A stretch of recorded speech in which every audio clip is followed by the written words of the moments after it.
গত 17 বছরে বাংলাদেশে কয়েকটি গণহত্যা সংঘটিত হয়েছিল। 28 অক্টোবর একটি গণহত্যা সংঘটিত হয়েছিল, শাপলাতে একটি গণহত্যা সংঘটিত হয়েছিল, 24-এ একটি গণহত্যা সংঘটিত হয়েছিল, পিলখানায় একটি গণহত্যা সংঘটিত হয়েছিল। আর অসংখ্য মা বোনের কোলের কত সন্তান যে নিভৃতে চলে গিয়েছিল, সেই মুকাদ্দাস ওয়ালি থেকে শুরু করে, সেই নোমানি বাড়ি থেকে শুরু করে বাংলার প্রত্যন্ত অঞ্চলে কত রাজপথ যে রঞ্জিত হয়েছিল রক্তে। একমাত্র স্মার্ট সিটি বসুন্ধরা, আধুনিকতায় এক ধাপ এগিয়ে। সেগুলো বাংলার আকাশ বাতাস এখনো সাক্ষী আছে। কয়েকদিন আগে প্রধানমন্ত্রী একটি বক্তব্য দিয়েছিলেন যে আমার যে মেরুদণ্ডটা ভাঙা হয়েছিল, আমি যদি প্রতিশোধ নেই তাহলে কি আমার মেরুদণ্ড ফেরত পাবো কিনা, তিনি এই বক্তব্যটা রেখেছিলেন।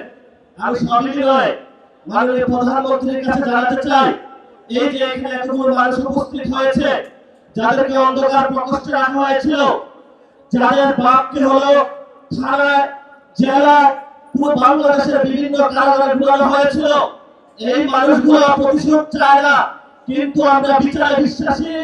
আমরা বাংলাদেশে বিচার চাই।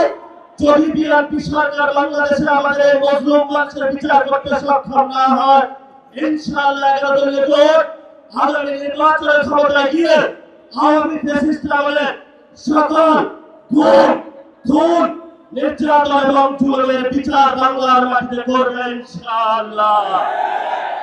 বিচারের দাবিতে আমরা মাঠে ছিলাম, আছি, ভবিষ্যতে থাকবো।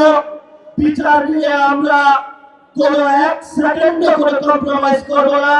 যদি সরকার মনে করে আওয়ামী লীগের ভোট ব্যাংকে যেভাবে একটা সমঝোতা হয়েছে, বিচারের ক্ষেত্রে সমঝোতা করতে হবে, আমরা বলবো আল্লাহ রাস্তায় মাত্রায় বিএনপির ভাইয়েরা, আপনারা নির্যাতিত হয়েছে, বাংলাদেশের সকল মানুষ নির্যাতিত হয়েছে। নির্যাতিত যারা মজলুম আছে, মজলুমদের পক্ষে আল্লাহ আছে, এই মজলুমদের পক্ষে আমরা থাকবো ইনশাআল্লাহ। লাস্ট যে কথাটা, এই যে ইলেকশন হয়েছে, আমি যে জামাত বলেছেন, যদি সেই ইলেকশনের রেজাল্টটা মেনে নেওয়া হতো তাহলে বাংলাদেশে একটা গৃহযুদ্ধ হতো। আমরা বাংলাদেশে একটা গৃহযুদ্ধ চাইনি বলে এই পর্যন্ত আমরা শান্তি এবং শৃঙ্খলার সাথে রয়েছি। নির্বাচন কমিশনে যে কমিশনারগণ নিয়োগ হয়েছিলেন, সেই প্রস্তাবনা আমাদের কাছে এসেছিল, বলেছিল ভাগ বটরা করে অমুক অমুক ব্যক্তিকে বসাতে হবে। সেই সময় আল্লাহর সহায় থাকার কারণে এইসব গোপন সংলাপ আলোচনায় আমরা রাজি হই নাই। বিএনপির অনেক কমিশনার বসানো হয়েছে, বিভিন্ন বিভ্রান্ত আর্মি পার্সনকে সেখানে বসানো হয়েছে, তারা নির্বাচনে হলে ইঞ্জিনিয়ারিং করেছে। আমরা আপনাদেরকে হুঁশিয়ার করে দিতে চাই, এই অনেক কমিশনারদের এক পা অলরেডি কবরে চলে গেছে। এই অবস্থায় আপনারা যদি বাংলাদেশের মানুষের সাথে গাদ্দারি করেন, প্রতারণা করেন, লোকাল গভর্নমেন্টে যদি আমার বাংলাদেশে করে ইঞ্জিনিয়ারিং এর ব্যবস্থা করা হয়, বাংলার রাজপথ প্রত্যন্ত হয়ে উঠবে, আগুনে তপ্ত হয়ে উঠবে ইনশাআল্লাহ।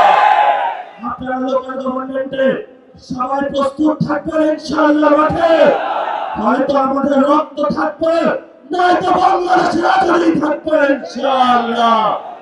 আমরা ইনশাআল্লাহ 11 দলীয় জোটের যারা নেতৃবৃন্দ এখানে আছেন, তাদের নেতৃত্বে বাংলাদেশের মানুষের পক্ষ হয়ে একটি সুষ্ঠু গণতান্ত্রিক প্রক্রিয়ার মধ্য দিয়ে এগিয়ে যাব। এটাই বাংলাদেশ, এটাই আবু সাঈদের বাংলাদেশ, এটাই হলো শহীদ মুক্তির বাংলাদেশ, এটাই হলো শহীদ ওয়াসিমের বাংলাদেশ।